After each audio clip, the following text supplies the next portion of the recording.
What's going on? What's going on? All right, you know what time it is. You know what rhyme it is. I'm your gracious host, A6. It is a sunny and beautiful and warm day outside on a Tuesday. Feels pretty nice. It's one of them days you just want to go out for a travel and just ride real slow and just enjoy the scenery. You know how that goes. All right, so what we talking about today is preferred times to travel. Now, for all my foreign nationals out there, this is not for U.S. citizens. This is only for foreign nationals. I do not give advice to U.S. citizens. Only the foreign nationals themselves. All right, so if you out here, if you one of those foreign nationals that likes to exercise your right to travel, meaning you don't like to ride around with Caesar's plates and Caesar's license, identification card, any of Caesar's stuff, Caesar's insurance, any of that crap. Be very careful, of course, as usual. Don't be out here doing crazy shit, even though you technically can, but it's not a good idea to do so. You don't want to attract attention to yourself, because there are a lot of people that don't know what the fuck they're talking about who work for venues that are supposed to know what they're talking about. So, what my main objective of this video today was to basically, something just dawned upon me. All right, so look, check it out. So a relative of mine decided to go work for the post office. And the fact that she literally started probably about 2 years ago, when she first got in, she was pretty much on the bottom of the totem pole. So when she went to get the job, she had to work the shitty hours nobody wanted to work. She had to work shifts from like 12 a.m. to like goddamn 11 a.m. and shit like that. Like stuff that no one wants to do and shifts that no seniority dude or woman wants to take. So, that lasted for a while, and she slowly moved her way up. And then she got more experience, and she got to learn the job more and moved up in the rank, and she got to switch that around. So, it's one of those things where, you work your way up the totem pole. We can take that same exact principle and way of thinking, the way things are done, a hierarchy, and apply that to the police department. Any state you're in, it's the same system.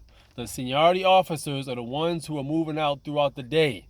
They're the ones who are moving out throughout the daytime. They have the preferred hours.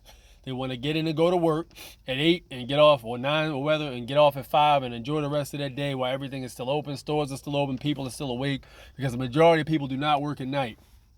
So when they get off, they want to go ahead and just enjoy their lives, basically. And they have experience under their belt. So a lot of these things they have seen before. They have seen or heard of the right to travel. They've seen foreign nationals. They've seen the passport thing. This is the situation. We have a situation where we have the senior police officers who are traveling throughout the day, who are experienced and seasoned, who've seen this stuff, and they know it's no big deal.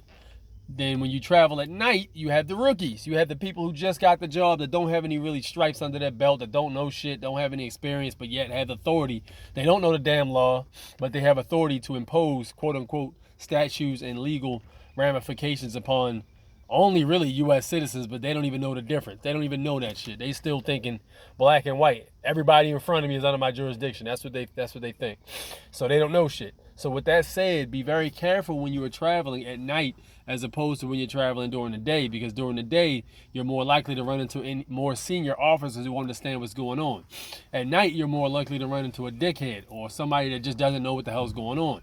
Now that I thought about it, I was just passing Chick-fil-A, and there was a police officer who had basically walked. I was pretty much in the driveway coming away from the spot, because I just wanted to turn, so I had to go turn up in there to turn away. So as I'm leaving the establishment, the police officer's car is right to the left of me, but he's not in the car. He's coming out with his food. So he's looking at the car, and then he looks back at the tag, and he looks at the tag, and he just turns away. He doesn't shake his head or make any disapproval or anything like that. He just basically turns away. So I'm thinking in my head, and this is before it occurred to me what was going on.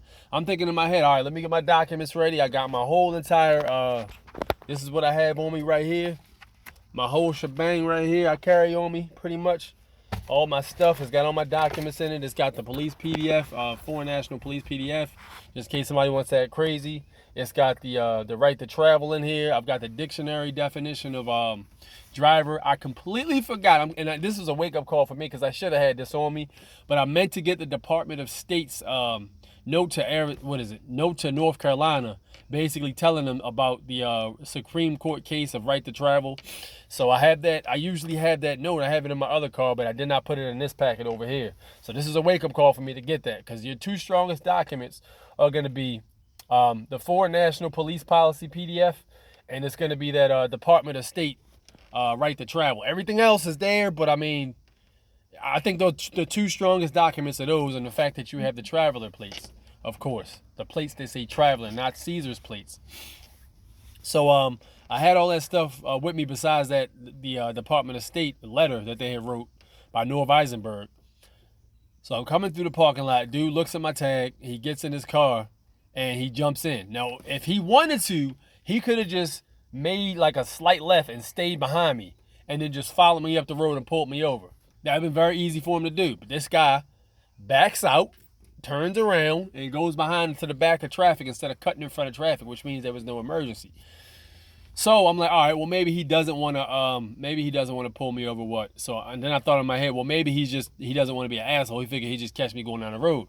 So I'm making a right to come out of the whole intersection in front of where the bank is, because it's all inside of like a parking lot. So I'm leaving the parking lot, made a right, and he ends up getting behind me and shit, because nobody wants to be in front of a police officer. So they all move, and he gets behind me, and I'm already stopped. So I'm like, all right, well, let me start preparing all my shit now. I got my passport card, I got all that shit ready.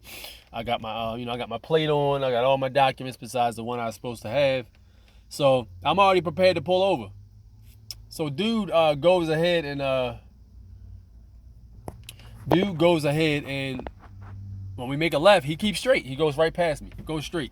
I make a left. I keep going up the road. Then it dawned on me. Why is it that it's a situation where dude kept moving and he didn't get behind me and pull me over? It's very simple. Then we come back to the hierarchy. During the day, the more seasoned, experienced police officers are working.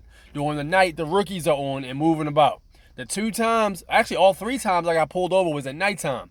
The 3 times I got followed or somebody was behind me was in the daytime. This is also before I put the affidavit of nationality to Melissa Hyatt of the Baltimore Police Department chief, the Baltimore County Police Department chief. So all this was before I put in the documents when I got pulled over. So those documents have been submitted. So it could have been a situation where, one, they got the documents, they all read through them, which I highly doubt, because nobody fucking reads. They get the shit and just leave it sitting there when they get free time to read it, which I doubt that actually happened. What probably happened was it's an experience thing. So I think it might have been a situation where the more experience, was actually on patrol. So yeah, the other 3 times I got tailed pretty much was in the daytime, and I didn't get pulled over. There was a woman who tailed me one time in a police cruiser. She just kept going right by me. She was behind me. She just turned over and kept going. This guy saw me, could have pulled me over. He didn't, kept moving. And multiple other times when I was cruising, traveling throughout the day, police officers just kept going. So just something to think about. If you're a foreign national and you want to exercise your right to travel, just make sure you do so cautiously if you decide to do so at night. Be careful with traveling on back roads, because a lot of these dickheads think they can get away with shit if nobody's watching them. Make sure you have your shit rolling, your camera rolling. Make sure all that stuff is engaged. That way, if there's any bullshit, you can nail them in the face later on with a mean ass tort case. So yeah, this thing we're doing right here, this fighting back for our rights and trying to take our rights back that have been basically like a grass knoll that's grown on top of our rights. We're shaving it down, trying to clean it off, and basically reestablish what the hell we are, we the people, and we're trying to take our rights back slowly. So we are doing so, but it's not going to, again, I reemphasize that it's not going to be easy, and it's one of those things where it's a fight. It's a fight for your rights. So it is what it is. All right, so with that said, y'all take this knowledge and do what you may with it. This is only information. This isn't legal advice, by the way. Caveat, I don't give legal advice. I'm not a licensed attorney. If you need legal advice, you need to contact a licensed attorney. This is simply information for you to do with as you please. And what you do with this information, I'm not responsible with. With that said, y'all have a nice one. Take it easy. Peace.